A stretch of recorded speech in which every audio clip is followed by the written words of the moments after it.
It's time to talk taxes. New friends, new opportunities, new partners, EGTax. It's Ask the Tax Lady with Esther Gulyas and EGTax on News Radio 930 WBEN. To reach Esther now, call 803-0930. Toll free at 1-800-616-9236. And cell calls are free at star 930. And now, live from the WBEN studios, it's Esther Gulyas. Hey, everybody, this is the Tax Lady, and this is our half hour to talk taxes, not like we haven't been talking taxes and what's coming down the pike. The only good thing for me is to know that at least I know which way the tax law is going to go, at least what's on the book. So we've been waiting. We've been kind of like dog paddling, wondering about what we could tell you so that you could make plans, because you really do only have less than 2 months to make some substantial plans, because we all know that taxes are going to go up. And for those people that think that your taxes aren't going to go up, you're going to be surprised, because that's what we're going to talk about today. Things that we know that are in the law. Now, it is true that Congress can go and modify some of this, and I hope that they do for some things, because what we're facing here is really something that could cost people a lot of additional tax dollars. So if you want to join Steve and I got Steve Jacobson with me. Hey, Stevie. Hey, Esther. How's it going? Good. You can give us a call, 8030930, 8030930, star 930 on a cell phone. And really, we wanted to talk about, so that we all can understand it. It's so you hear about the fiscal cliff, and we're going to try to put teeth into this so that you can understand what really is in the law and what really will happen and what things are coming down the pike less than 2 months from now. Right? And that's the thing that people don't understand, is that they're thinking, well, it's just going to be the higher income people that are going to be affected by all this. At the end of the day, it's not true. Not Everybody's going to be affected by this. Yep. So let's talk about some of the things. And again, 8030930, 8030930, star 930 on a cell phone, and in Rochester or Canada, or any toll-free number, 1-800-616-9236. I don't know the number, but Stevie does, and that's good. I got Stevie. All right, so these are things that are definitely in the law right now. It's the expiration of the Bush tax cuts. A huge deal for everybody, because there were a lot of people said, "Oh, Bush tax cuts, he only did stuff for the rich." Well, that's not true. There was a lot of middle-class tax cuts that were out there as well. For example, you right now, if you're a parent and have children, you get $1,000 child tax credit, but without the Bush tax cuts, it gets reduced back down to a $500 credit. So think about it. If you got 3 kids under the age of 17, right now you save $6,000 in taxes. What happens in January is you are going to pay $4,500 extra in taxes. That's right. Because you have 3 kids under the age of 17. That's over $400 a month. So, I mean, and that's for just regular people, right? The other thing is, give you an example here, when everybody's talking about everything rolling back to the Clinton tax era, right? All right. For instance, a family making around $75,000 would have paid taxes under Clinton of $21,000. Under Bush, this is without children or credits, they would have paid $18,750. So that's another thing. So the tax rates are going to go up back to Clinton years. Now that means that the first bracket is going to what? It's going to go up 50%. It's going to go up to 15%. 15%. Right. It's going to go from 10 to 15%. The other thing that's going to happen January the 1st is a decrease or elimination of tax credits. And I have to tell you, a lot of it has to do with these last 10 years, really, with the Bush tax cuts. Everybody's kind of gotten used to going to the trough with all these credits, and their tax bill has been very, very low. And I don't think they really understand that very little was withheld from their take-home pay, and so they got refunds, but there wasn't much withholding. But with the elimination of tax credits, which are not reduction in taxes, it's money in the bank, right, that you get. So some of the tax credits that are going away is, like you said, the child tax credit. Right. And the additional child tax credit will be affected. Absolutely it will. Let's not forget the education credits, tuition and fees, lifetime learning, American Opportunity, which is a huge one because a lot of folks couldn't get any of the credits or deductions before if they made over $160K, or if you were a married couple going for the credit, it was I believe around $90,000 to $120 was when the phase-outs began.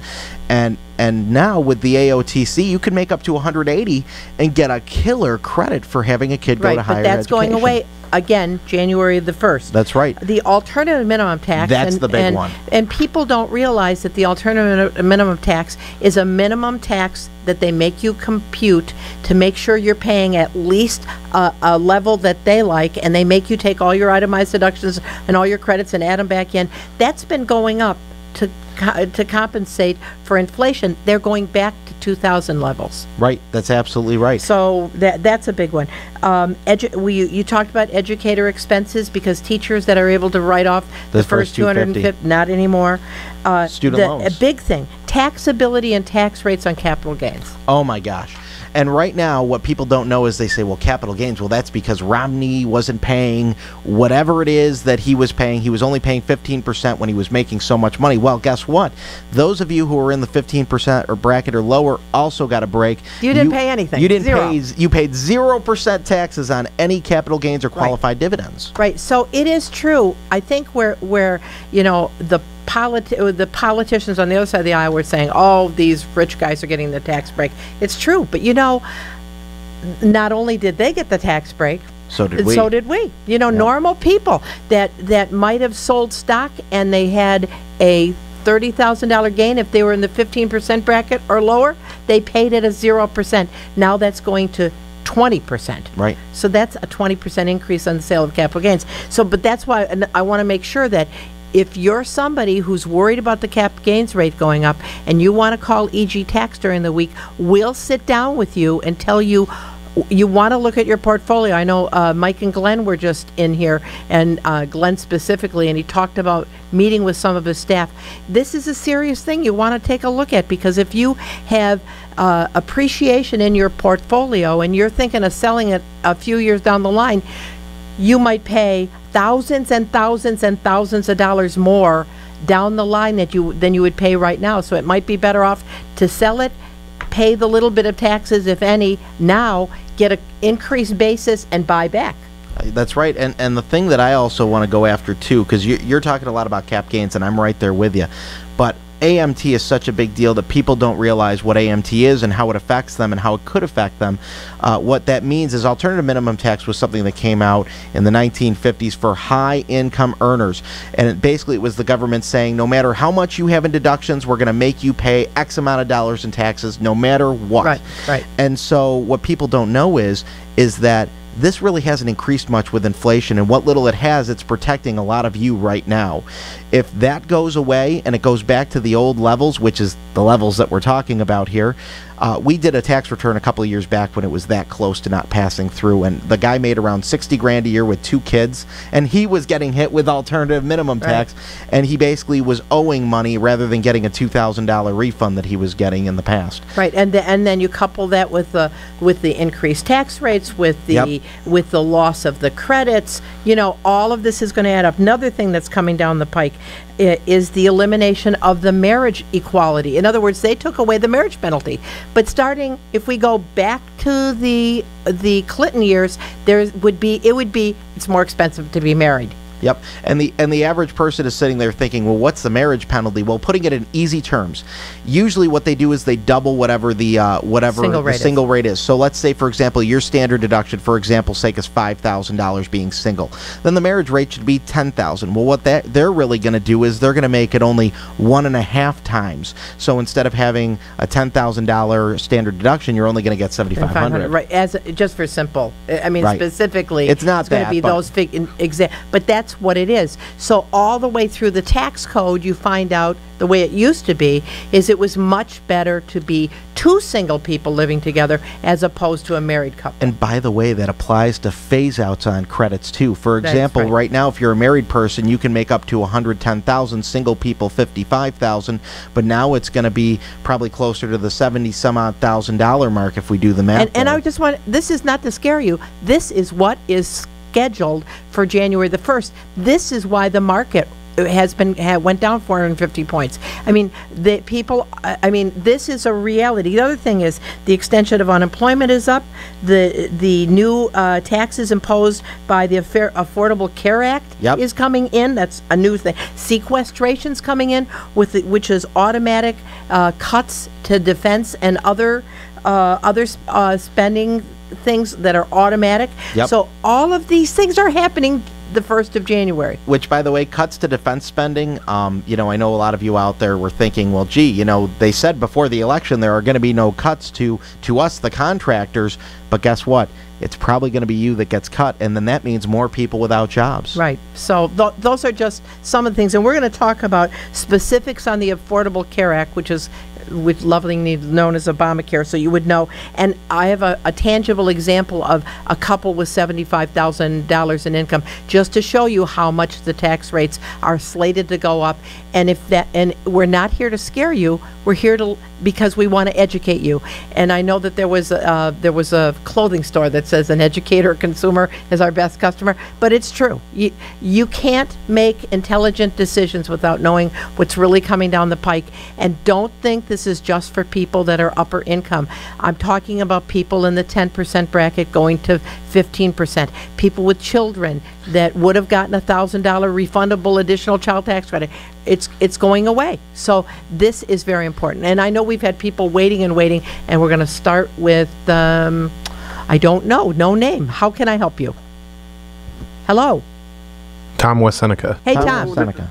Yes, hello. How can we help you? I just want a quick question to ask you on a gift for the end of the year. If I were be given a gift by my mother, a gift of money, how would that affect my taxes and for this year? Well, actually, gifts are tax-free.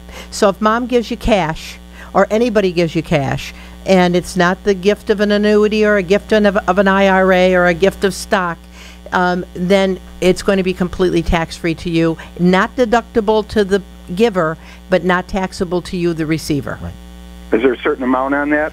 No, your mom can give up to $13,000 without having to file a gift tax return. However, your mom could give up to $1 million and not have to pay any taxes. It would just affect her a unified exclusion upon her death. So the truth of the matter is she would have to file a gift tax return, but it wouldn't cost her any taxes, and she can give you the whole kit and caboodle. And for many people, you might find that gifting this year might make a lot of sense, because they are talking about an increase of estate taxes, and you just might want to think about doing gifting this year. Okay? Very good. Thank you very much. Bye-bye. Thanks for calling. Good point with the estate tax, though. A lot of people don't realize that it's based on the assets and the value of those assets. Like, for example, the reason why if Ralph Wilson were to pass away, the bills would probably have to be sold is the estate tax would be so high on it that the estate could not be able to afford. There's not enough liquid cash in the estate to pay for something like that. Right now, the estate exclusion is $5 million. But that, again, all of this is going away. So that's why everybody is talking about this fiscal cliff, because it's all this stuff happening January the 1st. And as far as I know, January the 1st is less than 2 months away. That's right. So that's why we wanted to let you know. All right, we're going to go to Don in Erie, Pennsylvania. Hey, Don. Hello. How are you? I got a question about an HSA account I have. I'm going to be 65 this month, and I understand I can cash it in. Do I have to wait until I am 65? Or if it's a couple days before, does it matter? Well, it's a health savings account, though, so if you cash that in, you will have to pay tax on that, and you'll be subject to a penalty as well for cashing that in, because it's not being used for qualified it's not being used for qualified health care. So you would actually have to, if you could cash it in if you want, but you're going to get hit on your tax return if you do that. I thought once you turn 65... But it's still taxable. The penalty goes away. Oh, that's right. The penalty does the penalty goes away, but it's still going to be taxable because because it's this money that you never paid taxes on before. So it gets treated like a pension plan, Don. But I don't have a penalty. You won't have the penalty. No. Okay. Now I'm on a retirement plan right now. I'll make $17,000 this year, and my HSA is like 10. Okay. So combined, what would my income tax rate be? Well, you'd be 27,000 plus your Social Security. How much is your Social Security? I haven't started taking it yet. Why? I'm waiting until next year. Why? For tax reasons. Okay. I mean, because you know that you're eligible to start collecting as long as you don't have wages. You're not working, right, Don? Right. As long as you're at age 62. So, right. And you would find out that the money that you're giving up, if you multiplied that by the number of payments you could have gotten, you find that you have to live like 18 years longer at the end of your life in order to to find a break even. So I would encourage you to talk to Social Security as soon as possible and start collecting. You may be close enough right now that at age 65 you're going to get that bump up. You already waited so long. But for most other people, if you just put pencil to paper, multiply the amount of money that you would lose by waiting to age 65 versus about the money they're going to pay you, divide that by the amount of money that you're giving up, and you're going to find that you have to live about 18 years longer at the end of your life, and nobody knows how long we're going to live at the end of our life. We had a guy that came in the other day, and I helped him with that, and I helped him calculate that over the phone.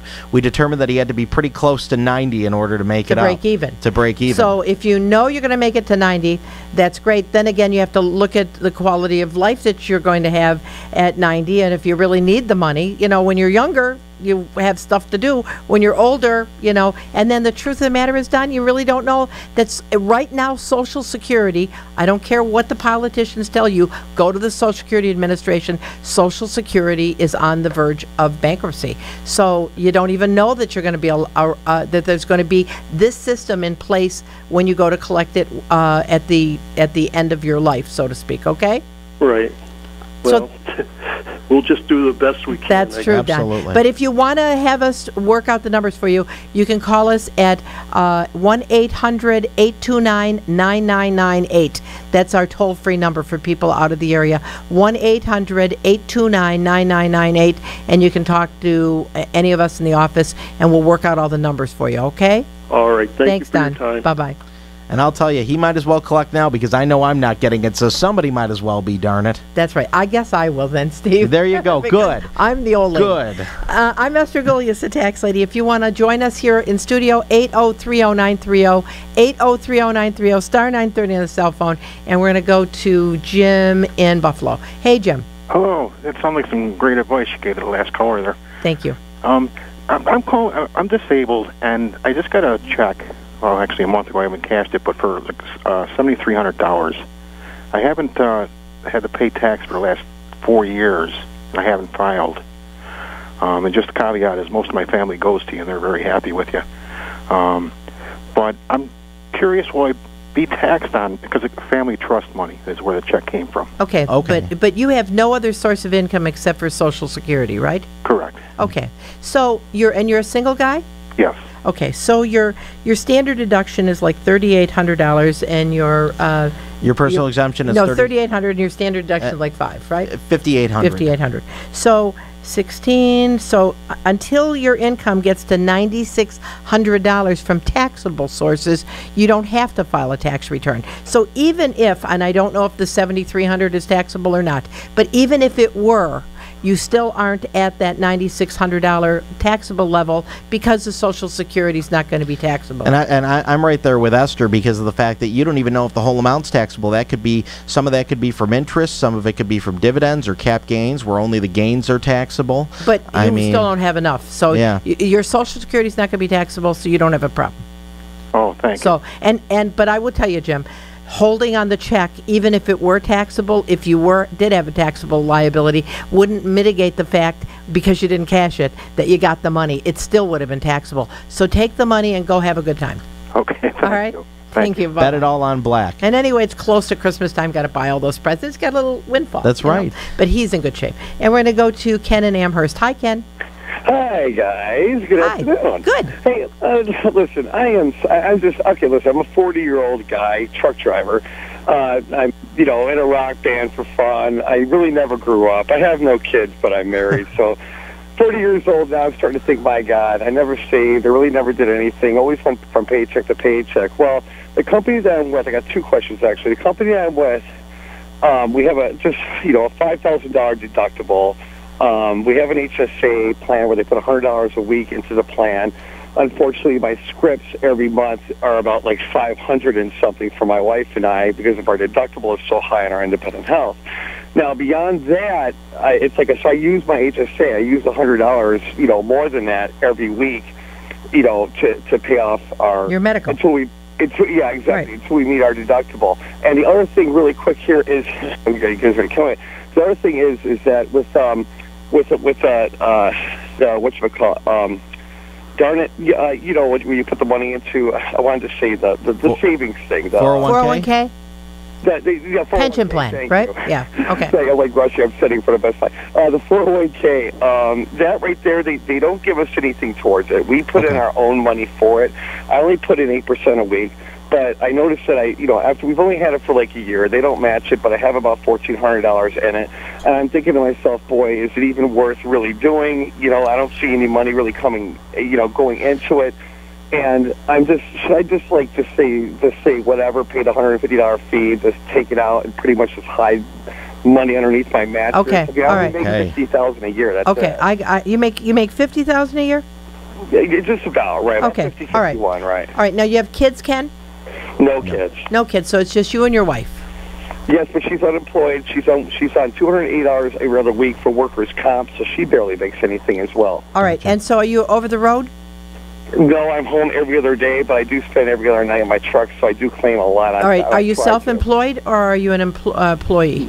I work for an employee. I work for an employer. Okay. I'm sorry. Yeah. All right. So first of all, what you're looking at is you got to take into consideration what bracket you're in. So roughly, we'll say that you're 15. somewhere in the 15% bracket. Yeah. But then on top of it, you're going to get hit with a 10% penalty. So that's going to really kind of wiggle things out of the area for you into getting now hit with almost a 25% tax plus about 6% on the state. So you're losing about 31% to taxes of that money that you had put away. That's true. But the other thing is, if you're putting 8% away on your $50,000 salary, that's about $4,000 a year. So that's also saving you, state and federal, about $500 a year in taxes. Yep. So even though you're not getting much of a return on investment, you are saving $500 in income taxes. So and then more than anything, if you put it under your mattress, which you can. It's true that it's not probably growing much, but you get no tax benefit for it at all. So even though you're just saving the tax liability, I think it's better than saying you're going to put it under the mattress, because you know what's going to happen, Ken? Unless somebody takes it out of your paycheck, you probably won't put it aside. And if you don't die, you're going to get older, and if you get older, you're going to hope you got a pension plan. Hey, Ken, what's your refund look like every year too? My refund, because I don't claim my wife because she has student loans. Yep. So I worry that they're going to... Oh, no. Aren't you filing an injured spouse?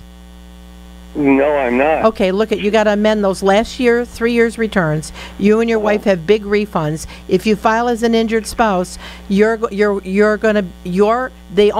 won't take any part of the refund that is attributable to you. You will get a bigger tax benefit filing jointly, and you're going to get money back. This is on your part, because your wife is, and you should file a joint return. You should file as an injured spouse because she's the one with the obligation, and you're going to get a lot of money. And you need to call us on Monday, because I bet you got about $6,000 coming. Not only $6,000, but I got a million more questions. So I need someone to help me. Yeah, all right, please. Call us Monday, 632-7886, and pull out those tax returns. You got money coming back in. Well, man, I'll tell you how great. What's that number again? 632-7886. 7886. This is a wonderful show. Thank you so much for your help. Bye-bye. Now, just for everybody to let you know what happened is when he says, I don't file jointly because my wife has outstanding student loans. You do file jointly. Yep. But what you do is you attach this form that says, wait, this is my wife's obligation, or this is my spouse's obligation. And the IRS will give you the benefit of filing a joint return and all the income and deductions attributable to the person who has the obligation. That's the only assets they're going to seize, okay? Yep. In her case, she had none because she has just workers' comp. He'll probably get so most he's of going to that. get most of it, Yeah. if not all of this money back for filing the joint returns. I would think he's got at least $6,000 coming back. I'm right there with you. And it would only be on the federal because the state is too late. Yeah, because the state doesn't play fair. They give you 20 days. Yeah. So anyway, they but we can process it. fix the federal, and they're going to pay him back with interest. We're going to go to Dan in Orchard Park. Hey, Dan, how can we help you? Oh, I'm fine, thanks. How are you? Good. Good. I have an traditional IRA, and I was wondering if they're going to start charging taxes on the dividends that are paid on inside an IRA. Well, I mean, when you take everything out of your traditional IRA, it's going to be fully taxable. So yeah, I know that. Right. But right now, about Obamacare. No, no, Obamacare is another tax on health. Right. But you know, we don't have a crystal ball. God knows what Congress will do. But right now, when you take money out of your traditional IRA, it's all taxable, and they don't tax you as you're earning it. Okay? Yeah. Okay. Thanks, Dan. And you could say the same about Roths too. Who knows what that is too? And that's true. And we're going to go quickly to Lee in Williamsville. Hey, Lee, how can we help you? Hi, Esther. I have a question. I'm soon to be 65-year-old, self-employed businessman who makes well over the minimum amount for Social Security. Do you recommend that I take my Social Security sooner or wait till 66? Okay. In the year you're turning 66, that'll be when? It'll be January. Okay. In the year you turn 66, you can make $42,000 and still collect your Social Security. So what I'd suggest you do is talk to Social Security, because you may find out that you have money coming right now. Okay, thank you. You're welcome. Bye-bye. Anyway, we ran out of time. I know we got people holding. If you go to our website at EGTax.com, Steve's got this all up on our website, right? Yep, all about the Obamacare and the financial cliff and everything. If you need us during the week, 632-7886, 632-7886, EGTax.com. If Paul and Tom and the other person I don't know about, I think we got like 4 calls waiting. We'll talk to you off the air. Until next week, I'm Esther Gulyas with Steve Jacobson. Have a great week. Bye-bye.